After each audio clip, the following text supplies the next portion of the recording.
Hi folks, Reverend Isaac here. Like many of you, over this past week, I have been so deeply disturbed by the stories of the killing of George Floyd.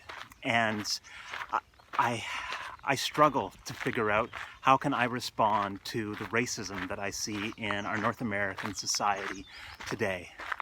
Part of what is so important right now, I think, is to be able for each one of us to say, Black lives matter. We need to do a better job of working towards racial equality in our world. But part of that, for people like me, in particular white men who have so much privilege in our society, is to look at the ways that we are a part of the systems of racism that exist in our world. And also to acknowledge, while there are deep and troubling issues in terms of what's going on in the United States, systemic racism is real and very present in our Canadian systems and in our Canadian society as well. This isn't just an American problem. This is something that happens and takes place close to home. Our United Church of Canada, our moderator, along with leaders of other Canadian denominations, released a document earlier this week inviting the members of our churches to reflect more deeply about how we can work to counteract the aspects of racism that are a plague within our society right now. Part of that invitation is to be able to connect with loved ones who are in racialized communities.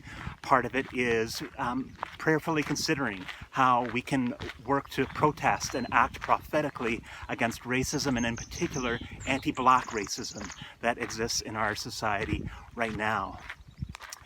I think one of the most important things too, though, and for myself, I'm so aware that as a white male of privilege, my voice and voices like people like me are often the voices that get heard the most in our society. When you look at the headlines right now, you read about Donald Trump or James Mattis, you read about Trudeau or Doug Ford, or you read about people like Stockwell Day and a whole host of white men and white voices.